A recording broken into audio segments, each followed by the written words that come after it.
दोनों को मस्ती करते देखकर पूनम अपने मन में सोचने लगी, कैसे चिड़ियों की तरह चहक रही हैं अभी दोनों, और शादी के बाद दोनों जिम्मेदारियों से बंध जाएंगी। पूनम उम्र में तो सौम्या और वैशाली से ज्यादा बड़ी नहीं थी, लेकिन समझदार बहुत थी। या यूं कहो कि शादी के बाद हर लड़की समझदार हो ही जाती है। अपने आप को अपने नए परिवार के अनुसार ढालते ढालते और परिस्थितियों के अनुरूप खुद को संभालते हुए हर लड़की अपना बचपन लगभग भूल ही जाती है। थोड़ी देर ऐसे ही मस्ती करने के बाद सौम्या और वैशाली कॉलेज के लिए निकल गई। सौम्या जब वैशाली के साथ होती थी तो उसका मूड भी अच्छा ही रहता था। पिछले कुछ दिनों में एग्जाम के बाद जब उसका वैशाली से भी ज्यादा मिलना नहीं हो पा रहा था और साहिल से भी बात नहीं हो पा रही थी, तो सौम्या बहुत उदास हो गई थी। लेकिन अब धीरे धीरे वो अपने चुलबुले और मस्ती भरे अंदाज में वापस आने लगी थी।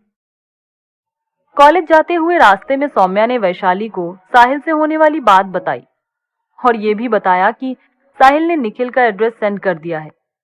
तो वैशाली बोली, ये लो, भाई का एड्रेस तो मैं ही दे देती तुझे।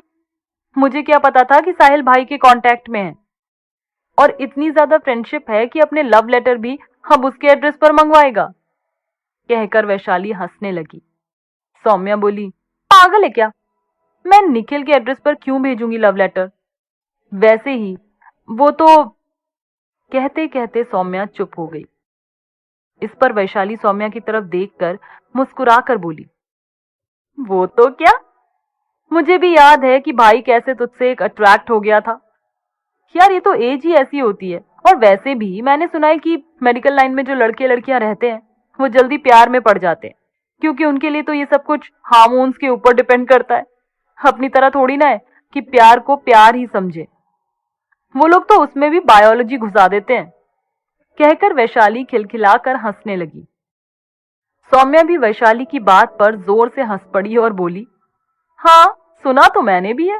छोड़ो, वैसे भी अब ये सब पुरानी बातें हैं। वैसे तो अभी ऋतु भी वहीं पहुंच गई है, और जहां तक मुझे लगता है उसकी बात तो होती ही होगी निखिल से, पहले तो होती थी। वैशाली सौम्या की बात सुनकर बोली, हाँ बात तो उसकी पहले भी होती थी, बट भाई ने भी ऐसा कुछ बताया नहीं कि ऋतु से उसका कांटेक्ट ज्यादा बढ़ गया है। थोड़ा बहुत हाय हेलो टाइप बातें हो जाती होंगी।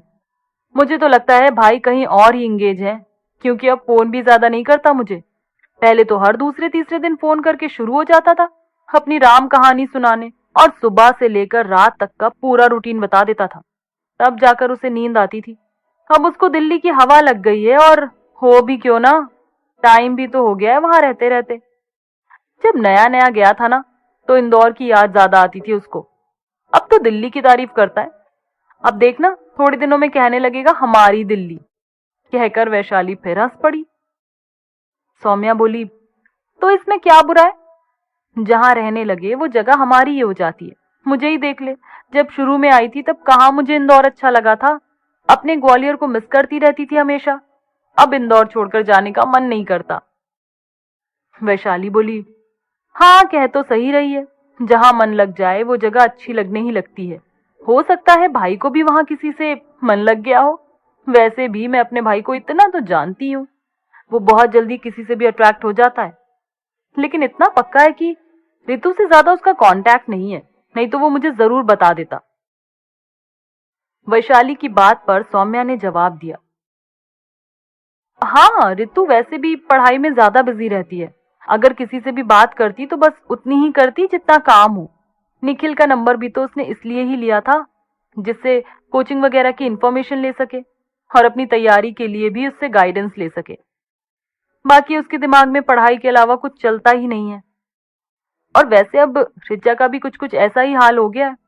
साहिल बता रहा था इस सेमेस्टर में उसके काफी अच्छे नंबर आए हैं। अब शायद वह अमान के कांटेक्ट में नहीं रही, इसलिए हो सकता है कि पूरा फोकस पढ़ाई पर ही लगा दिया हो। वैशाली बोली, चलो बढ़िया है, ये सब अपनी अपनी पढ़ाई पर फोकस कर रहे हैं। हम दोनों ही हैं जो अपनी लव स्टोरी बनाए जा रहे हैं। वैशाली की इस बात पर और बात कहने के दुख भरे अंदाज पर सौम्या को हंसी आ गई। सौम्या बोली, अरे तो क्या हुआ, दुनिया में सब एक जैसे होते हैं क्या? और वैसे भी एक ना एक दिन सबकी ही शादी हो जाएगी, थोड़ा प्यार मोहब्बत से जिंदगी बिता लो। और क्या रखा है जिंदगी में। रही पढ़ाई की बात, तो वो तो प्यार मोहब्बत के साथ भी की जा सकती है। तू बता, तूने विनय के साथ रहकर क्या पढ़ाई पर ध्यान नहीं दिया? या फिर मैंने साहिल से प्यार करने के बाद पढ़ाई छोड़ दी? अभी भी अच्छे से पढ़ ही रहे हैं ना, आगे भी पढ़ लेंगे। हाँ, करियर को लेकर कभी कभी जरूर लगता है कि शादी के बाद लाइफ चेंज हो जाएगी मेरी, तो पता नहीं आगे कुछ कर भी पाऊंगी या नहीं। वैसे कोई खास इच्छा तो नहीं रखी मैंने मन में करियर को लेकर, फिर भी इतना पढ़ने के बाद घर पर रहना भी थोड़ा अच्छा तो नहीं लगेगा ना। लेकिन हाँ, तू जरूर अपने लिए कुछ अच्छा सा प्लान कर लेना। कोई अच्छी सी जॉब करना, तेरे घर वाले तो तेरी शादी जल्दी करेंगे नहीं, और इस बहाने तुझे भी टाइम मिल जाएगा। एक बार अगर तेरी भी कोई अच्छी सी जॉब लग गई ना, फिर देखना तेरे घर वाले कभी मना नहीं करेंगे विनय से शादी करने के लिए। क्योंकि पेरेंट्स का सबसे ज्यादा ध्यान फाइनेंशियल कंडीशन पर ही जाता है।